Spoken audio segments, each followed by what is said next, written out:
pour ce que l'Esprit veut nous donner ce matin, je vais vous inviter à tourner dans le psaume 46. L'entièreté du message sera repris dans ce psaume. Dans le fond, l'Esprit veut nous faire analyser ce psaume ce matin, nous le faire visiter dans toute sa beauté, dans tout son message. C'est le psaume 46. On va le lire en entier pour débuter.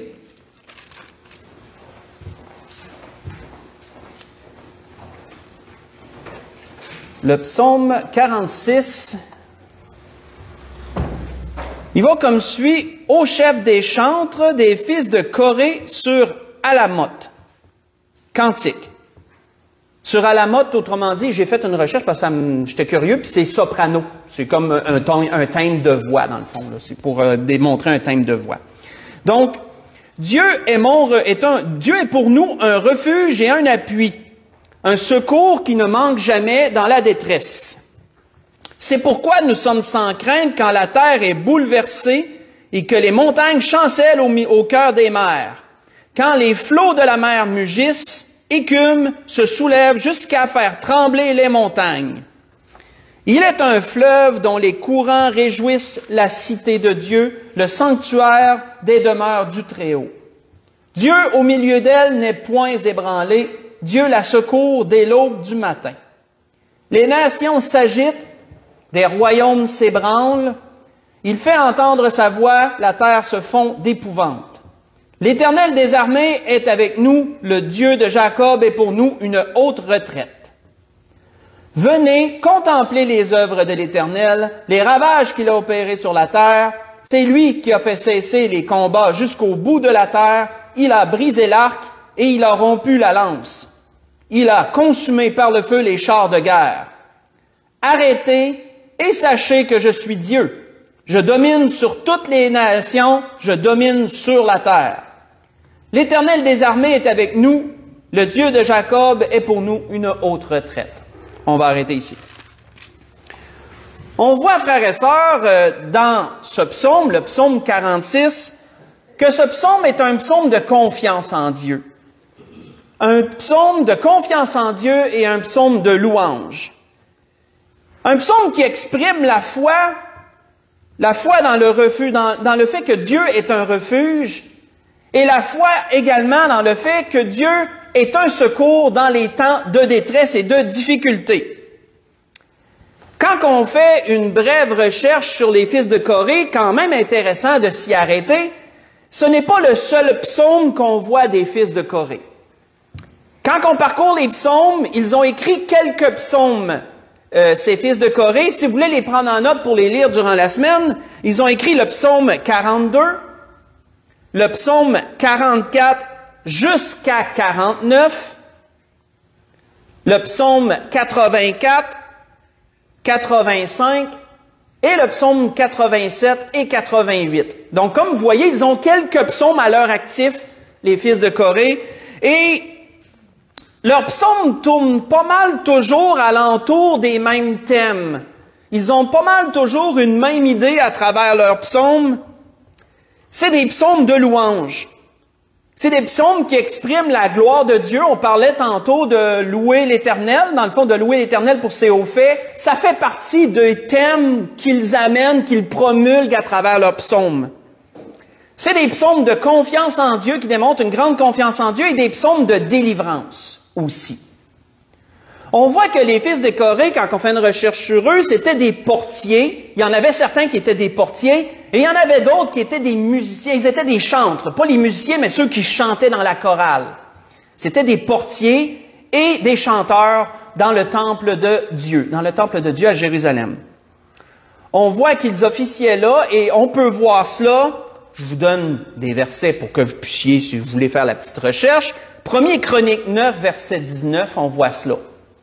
Et 1er Chronique 26, verset 1, mentionner que les fils de Coré œuvraient dans le temple de Dieu, dans les fonctions que je viens de vous nommer. On voit que leurs psaumes, frères et sœurs, sont très particuliers. C'est des psaumes touchants. C'est des psaumes qui démontrent une grande connaissance de Dieu. Une connaissance de Dieu, puis une grande confiance en lui également. Quand que je continuais dans ma recherche sur les fils de Coré, il y a une parenthèse que je voudrais amener qui est vraiment très intéressante, parce que je me suis posé la question, je sais que c'est l'Esprit qui dirige toutes choses, ils viennent d'où les fils de Corée? Ce sont qui? Ben, les fils de Corée, comme je le répète depuis le début, sont descendants de Corée. Hein, c'est ça, mon frère André sourit, oui, c'est ça. Les fils de Corée sont descendants de Corée. Mais quand vous faites une recherche sur Corée, on tombe vraiment sur un point intéressant. Parce que Corée, là, il faut s'en aller au temps de Moïse dans le désert, Corée a été l'instigateur de la révolte contre Moïse et contre Aaron. C'est lui qui, un jour, a remis en question l'autorité de Moïse et d'Aaron, puis qui a dit, ben Dieu peut parler par n'importe quel d'entre nous.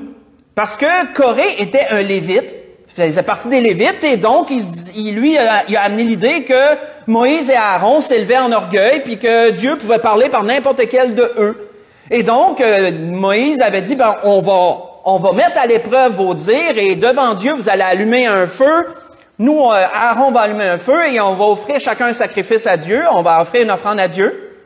Et ensuite, à cause de leur révolte, Dieu a ouvert la terre, et d'une façon extraordinaire, a englouti Corée, a englouti ses biens, et tous ceux qui l'ont suivi dans cette révolte qui était 200 quelques, si ma mémoire est bonne, parmi le peuple.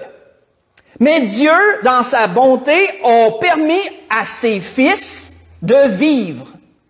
Ce que je vous dis là, vous voyez la révolte dans Nombre 16, si vous voulez la prendre en note, et le fait que Dieu a permis que ses fils demeurent en vie malgré sa révolte, vous voyez ça dans Nombre 26, verset 11, c'est spécifié. Et donc, ceux qui ont écrit les psaumes que je vous parle, les fils de Corée, ce sont les descendants de Corée. Moi, frères et sœurs, ça m'a frappé que des descendants de quelqu'un qui a amené une révolte contre Dieu, contre son oint, soient autant dévoués, soient des modèles de confiance en Dieu, des modèles de gens qui apportent la louange à Dieu, qui apportent la louange de Dieu, des modèles de fidélité. Ça démontre, frères et sœurs, que loin de se révolter contre ce que Dieu a permis qui arrive à leur père, à leurs descendants, d'où ils venaient, au contraire, au lieu de se révolter contre Dieu, ils se sont humiliés devant Dieu. Ils se sont humiliés devant Dieu et ce châtiment les a rapprochés de Dieu dans le sens que ils ont certainement glorifié le Seigneur de leur avoir permis d'être encore en vie, de leur avoir permis de ne pas entrer dans le châtiment de leur père, on pourrait dire. Donc, quand on fait cette recherche sur les fils de Corée, sur leur descendance et tout, je trouve que c'est intéressant quand même de le mentionner. Je referme cette parenthèse-là. Quand on regarde le psaume qu'on a lu ici, le psaume 46, on voit premièrement qu'il nous est dit quoi? Verset 2, très important, parce que c'est leur introduction, c'est un peu le point central du psaume, c'est le cœur un peu du psaume. Ils disent, Dieu est pour nous un refuge, Dieu est pour nous un refuge, un appui et un secours qui ne manque jamais dans la détresse. On voit ici qu'il donne à Dieu 3 qualités, 3 attributs que Dieu a. Il le détermine, il parle de Dieu en termes de refuge, il parle de Dieu en termes d'appui et il parle de Dieu en termes de secours. Quand on regarde ces 3 thèmes, il y a quand même des choses intéressantes à aller en puiser. Premièrement, ils disent que Dieu est un refuge. Un refuge, mot hébreu utilisé ici, qui est mahasé. Mahasé qui veut dire refuge, abri et retraite. Et ça se dit dans le sens que si quelqu'un veut se protéger de certains éléments physiques tels que l'orage, la pluie, etc., il va chercher un abri, il va chercher un refuge. Mais ça se dit également de quelqu'un qui est en danger puis qui veut se protéger d'un danger. Il va aller chercher un abri, un refuge, un endroit où être protégé d'un danger quelconque. Ils disent, Dieu est pour nous un refuge. Dieu est pour nous une retraite. Il est pour nous un endroit où nous pouvons aller nous réfugier, peu importe les éléments, peu importe le danger. Peu importe le danger. Ils disent, Dieu est pour nous un appui. Un appui qui vient du mot hébreu oz, qui veut dire puissance et force. Et ça se dit de certains éléments matériels, physiques, personnels, sociétals ou politiques. Ça peut être appliqué dans bien des contextes, mais on mentionne ce terme oz en hébreu lorsqu'on a besoin de quelqu'un qui est plus puissant que nous, quelqu'un qui a des ressources que nous, on n'a pas. Quand on manque de ressources, qu'on a un besoin, puis que nous, on n'est pas capable de combler ce besoin, mais qu'on connaît quelqu'un qui peut combler ce besoin, qui a les ressources nécessaires, il y a la puissance, la force, il y a tout ce qu'on a de besoin, mais on va vers lui. C'est ce que ce mot veut dire. Dieu est pour nous un appui. Il est pour nous une puissance, une force, quelqu'un qui a toutes les ressources dont nous ne disposons pas et qu'on a besoin. On peut aller vers lui pour puiser, pour recevoir toutes ces choses. Il disait également, Dieu est pour nous un secours. Un secours qui vient de l'hébreu Ezra, qui veut dire aide, secours et assistance, et se dit d'une situation où on manque de ressources et qu'on a besoin d'aide. Donc, vous voyez, ça tourne pas mal alentour du même thème. Ces trois mots sont des descriptions de Dieu qui tournent pas mal alentour du même thème. Dieu est pour nous un refuge, un appui, un secours qui ne manque jamais dans la détresse. On voit que les fils de Corée voulaient premièrement mettre en avant-plan, voulaient établir le fait que peu importe le besoin dans nos vies, Dieu peut être pour nous ce refuge. Dieu peut être pour nous cette puissance, cet appui, cette puissance, cette force. Dieu peut être pour nous ce secours qui ne manque jamais. Ils établissent premièrement cela comme étant le cœur du psaume, l'idée principale.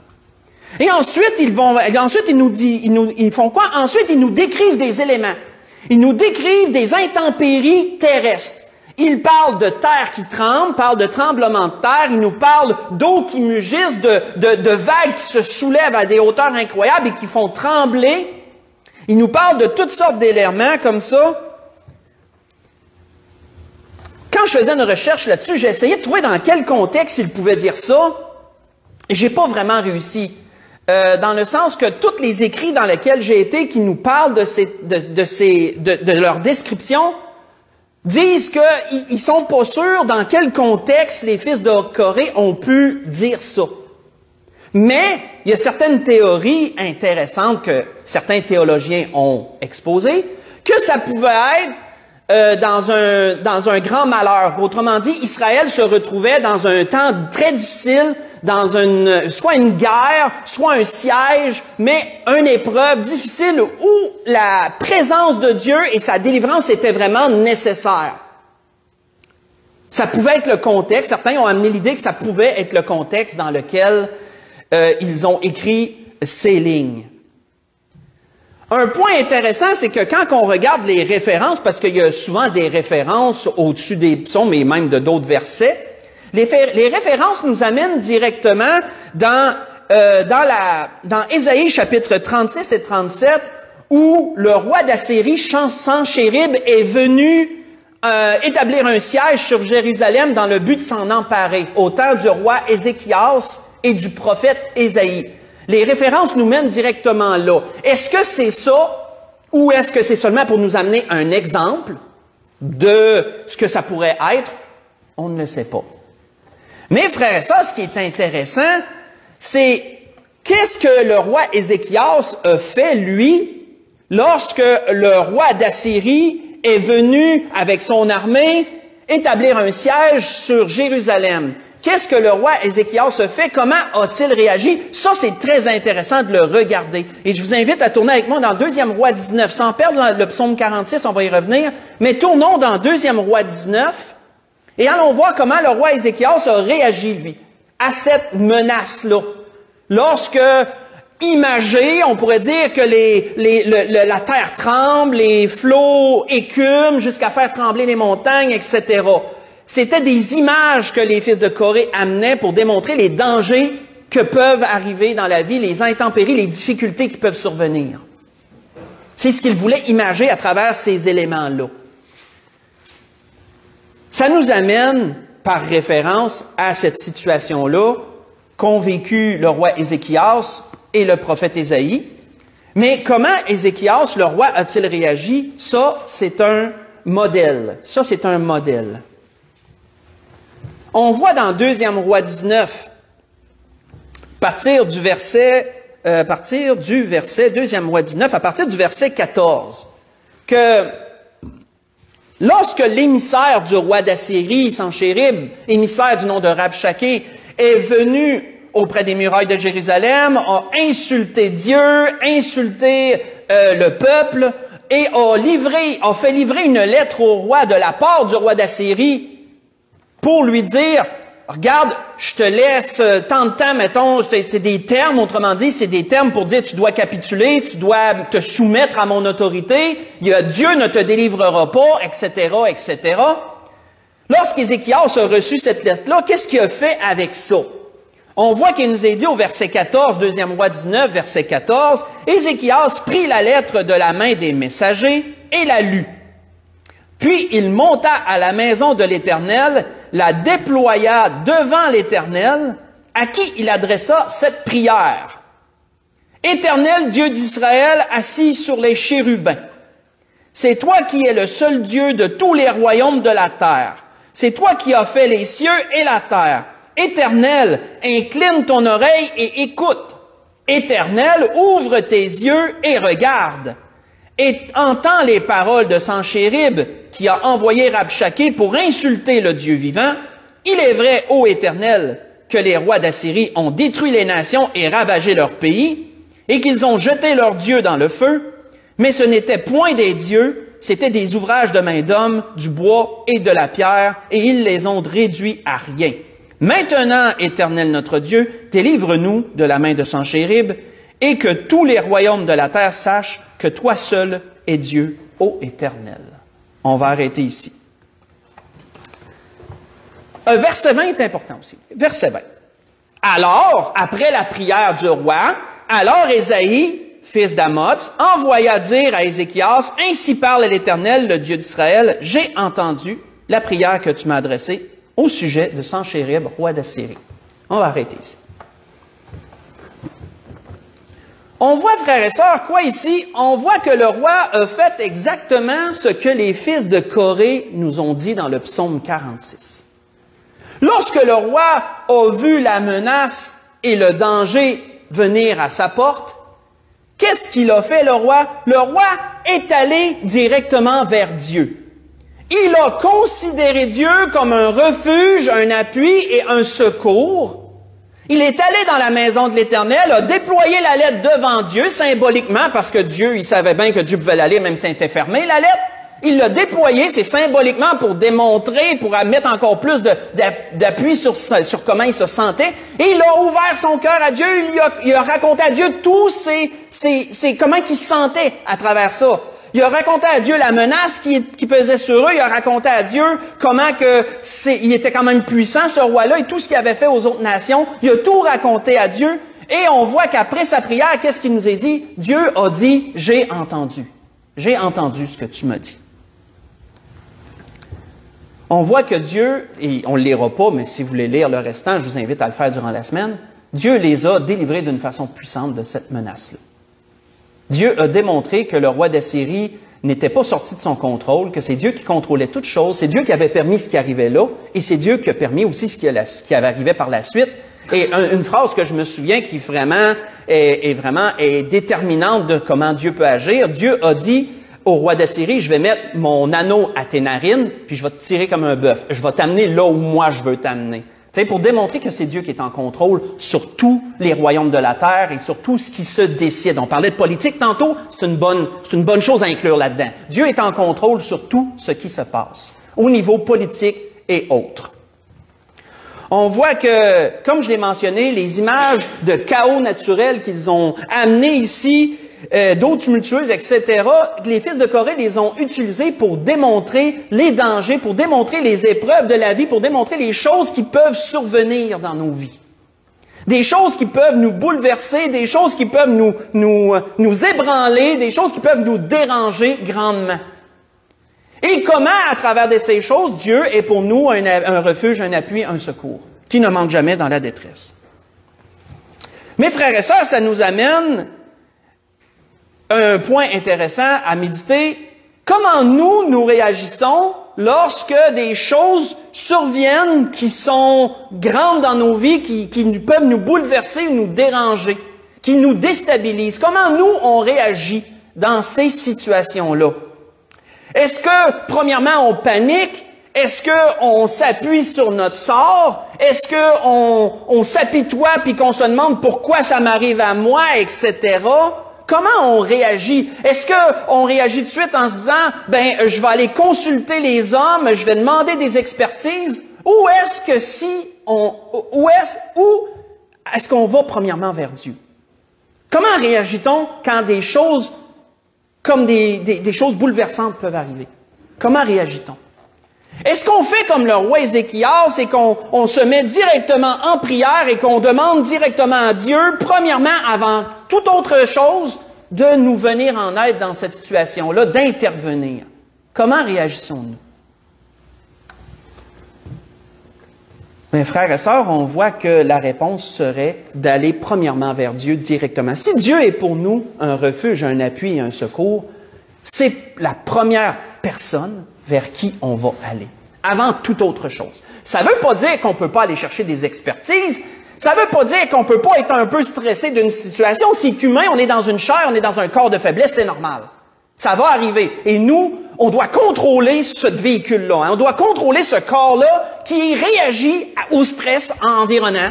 Et on doit le contrôler. On doit le maîtriser. Comme un cheval qui veut s'emballer puis qui veut partir au galop. On doit tenir les rênes, on doit contrôler ce corps-là. Mais est-ce qu'on va premièrement vers Dieu? Est-ce qu'on va premièrement vers Dieu? Malheureusement, trop souvent, on va vers Dieu en dernier. Après nos ressources épuisées, on va vers Dieu. Mais ça devrait être le premier vers qui on va avant toute autre chose. Ça devrait bien sûr être ça. Comme le Seigneur l'avait si bien dit, de son temps, il a dit, quand tu pries, entre dans ta chambre, ferme ta porte, prie ton Père qui est là dans le lieu secret, ton Père qui voit dans le secret va te le rendre. C'est ça qui est écrit dans le Matthieu chapitre 6, verset 6. Le roi Ézéchias est allé dans le temple de Dieu. On sait que le Seigneur a dit qu'il va venir un jour où que Dieu cherche les adorateurs qu'il demande, c'est des adorateurs qui l'adorent en esprit et en vérité. Ça ne veut pas dire qu'on a un problème, on doit se déplacer ici, puis venir ici pour demander à Dieu. Oui, bien sûr, on peut lui demander quand on est ici. Mais ça veut dire que tu as simplement à aller dans ta chambre, tu as simplement à aller dans un lieu que tu ne seras pas dérangé. Entre toi et Dieu, parle-lui. Simplement. Parle-lui comme ça. Dis-lui, raconte-lui ce qui se passe. Vide ton cœur. Et Dieu saura écouter ce que tu as à lui dire. On voit ensuite que, si on retourne à notre psaume 46, on voit que les fils de Corée nous parlent ensuite de la cité de Dieu. Là, ils nous font un contraste entre les éléments ici-bas qui sont bouleversants, qui dérangent, et ensuite un lieu de félicité, un lieu de paix et de joie, parce que immédiatement, il nous parle du verset 5, à partir du verset 5 jusqu'au verset 7, il nous parle d'un fleuve qui coule du trône de Dieu, un fleuve qui procure la joie. Il nous parle de paix, que la présence de Dieu apporte la paix, sécurise sa demeure. Bien ça, frères et sœurs, ça nous démontre, les fils de Corée voulaient faire un contraste et démontrer que là où Dieu est présent, c'est la paix. C'est la paix, c'est la joie. La terre a beau s'ébranler, les royaumes ont beau chanceler, ont beau se soulever. Le royaume de Dieu, lui, n'est nullement ébranlé par tout ça. La nouvelle Jérusalem de Dieu, la cité de Dieu, n'est nullement ébranlée par ce qui se passe. Pourquoi? Parce que la présence de Dieu est là au milieu d'elle. Parce que Dieu est là au milieu de sa cité, de la sainte cité, les habitants n'ont rien à craindre. Ceux qui sont dans les cieux auprès de Dieu n'ont absolument rien à craindre de ce qui se passe. Pourquoi? Parce que Dieu est là. Les fils de Corée voulaient amener ce contraste. Vous savez, quand on fait un contraste, c'est comme deux choses contraires qu'on met côte à côte pour démontrer, regardez la différence, à quel point c'est frappant. Un contraste entre ce qui se passe ici-bas et ce qui se passe auprès de Dieu. Auprès de Dieu, c'est la paix, c'est la joie. Et ce qui se passe ici-bas, c'est l'angoisse, c'est l'épouvante, c'est toutes sortes de choses qui sont négatives. David apportait un point très intéressant sur ça. David, à propos de lui-même, apportait un point très intéressant. Dans le psaume chapitre 16, si vous voulez tourner, c'est pas tellement loin d'où qu'on est. Dans le psaume chapitre 16, qu'est-ce que David amenait? Un point très intéressant sur lequel l'Esprit veut s'arrêter. À propos de cette joie, à propos de cette paix que lui ressentait en rapport avec Dieu. Dans le psaume chapitre 16, versets 8 et 9.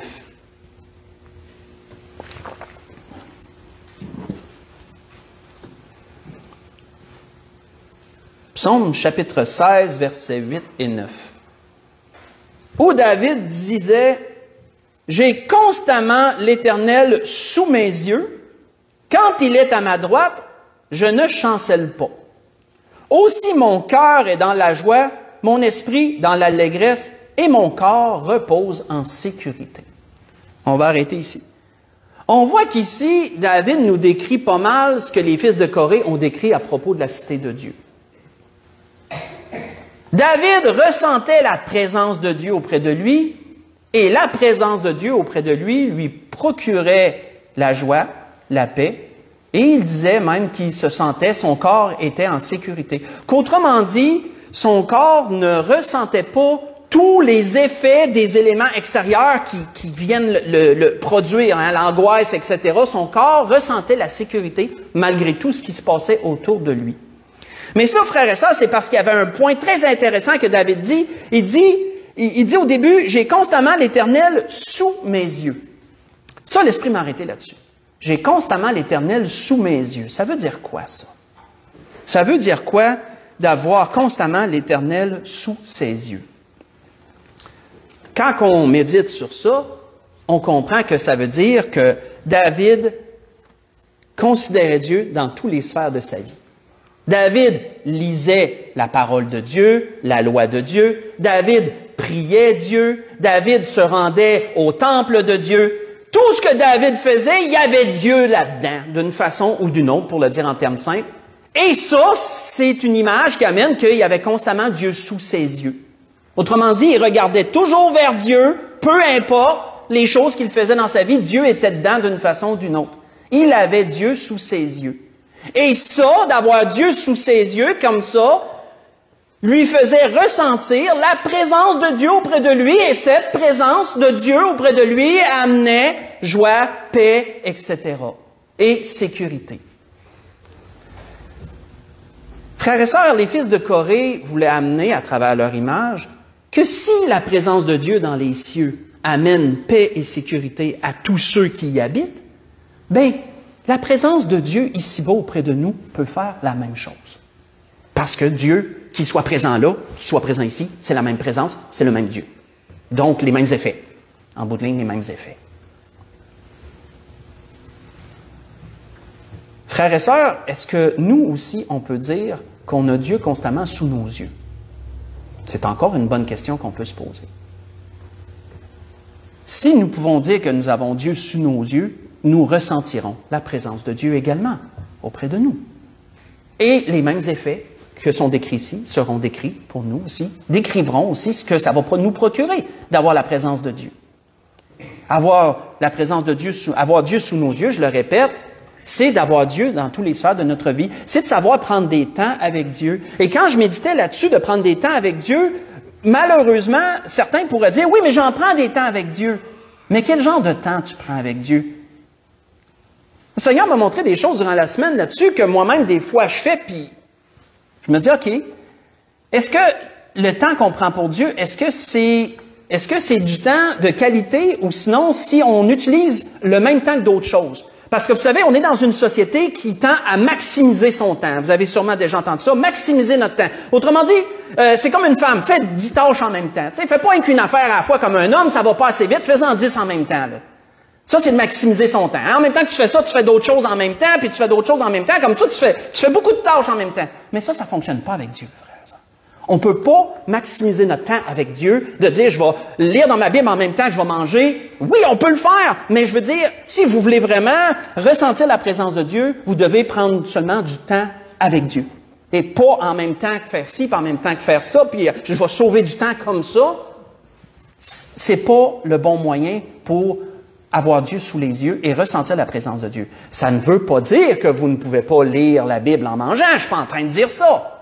Mais comprenons-nous que ce que je veux dire, c'est que si on veut ressentir pleinement ce que Dieu veut, la présence de Dieu et tout ce que Dieu veut nous donner, il faut prendre du temps d'arrêt seulement avec Dieu. C'est ça que je veux dire.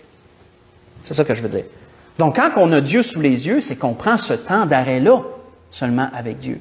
On jasait de ça avec mon épouse cette semaine, et je me disais que oui, pour les pasteurs, c'est un peu plus facile, parce que par la force des choses, pour nourrir les églises, on doit prendre ce temps-là avec Dieu. Je pourrais pas recevoir les révélations de Dieu en lisant en même temps de manger, puis en même temps que faire d'autres choses, puis en essayant de maximiser mon temps. Je pourrais pas. Je dois, par la force des choses, prendre des temps d'arrêt avec Dieu pour que l'Esprit me révèle ce que je dois donner à l'Église. Mais c'est la même chose, je veux dire, pour vous, dans le sens que si vous voulez recevoir de Dieu, vous devez prendre des temps d'arrêt avec Dieu. C'est la même chose pour nous tous, dans le fond.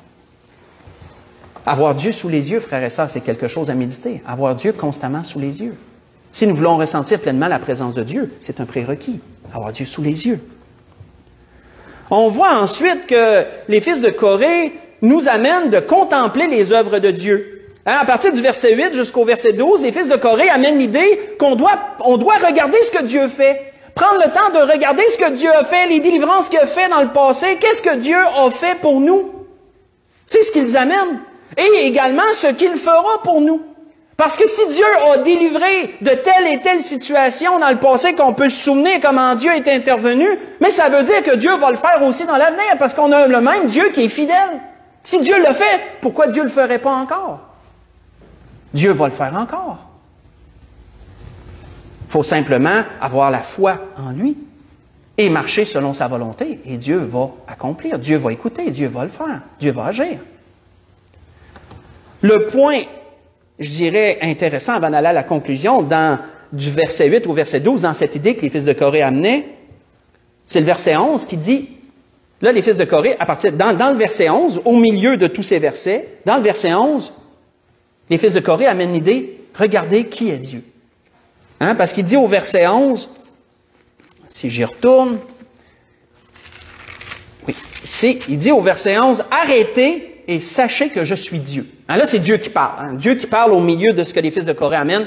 Arrêtez et sachez que je suis Dieu. Je domine sur les nations. Je domine sur toute la terre.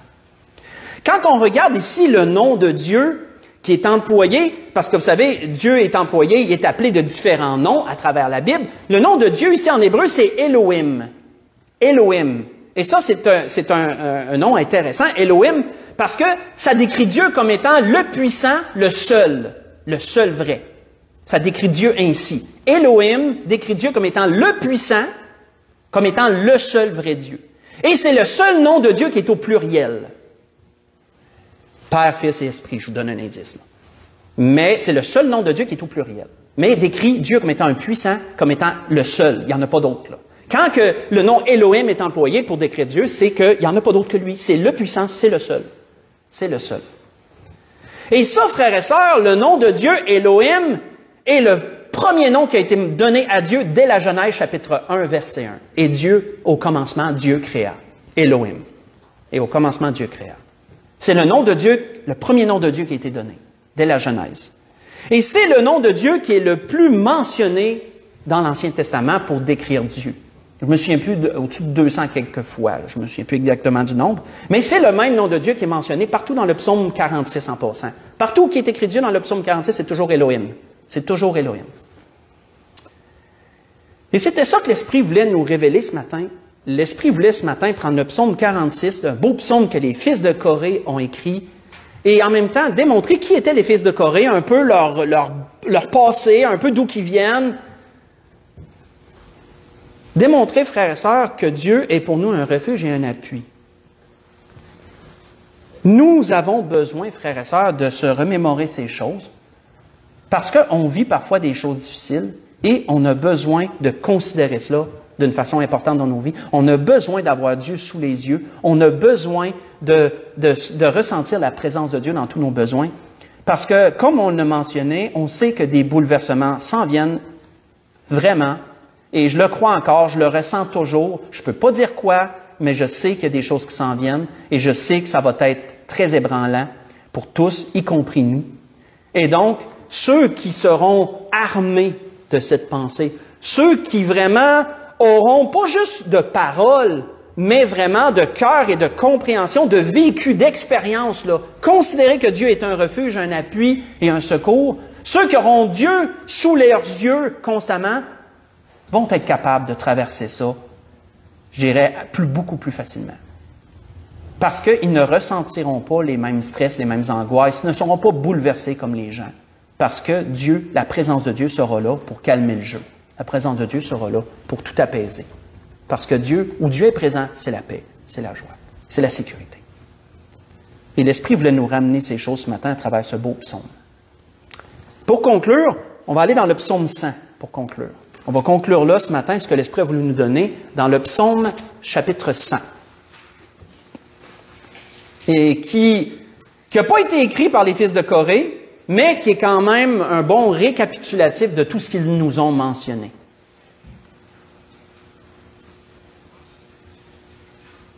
Dans le psaume chapitre 100,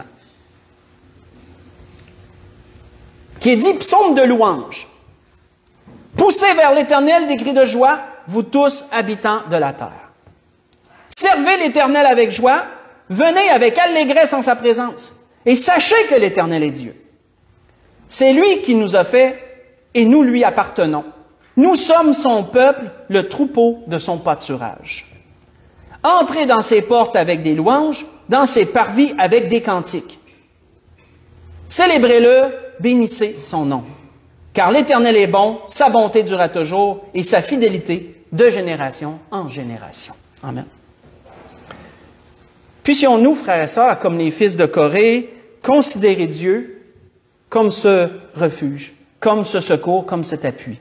Puissions-nous avoir la foi, frères et sœurs, en Dieu, que Dieu saura nous délivrer de toute difficulté, que si on doit traverser des moments difficiles, Dieu saura nous cheminer avec nous, saura nous appuyer à travers ces temps plus difficiles, et que le Seigneur saura accomplir sa volonté dans nos vies pour chacun de nos besoins. Ayons Dieu sous nos yeux, ayons Dieu sous nos yeux en tout temps, et c'est sa présence qui saura, frères et sœurs, nous sécuriser, nous stabiliser, nous procurer tout ce dont nous avons besoin. C'était ce que l'Esprit voulait nous dire ce matin. On peut se lever pour un dernier cantique.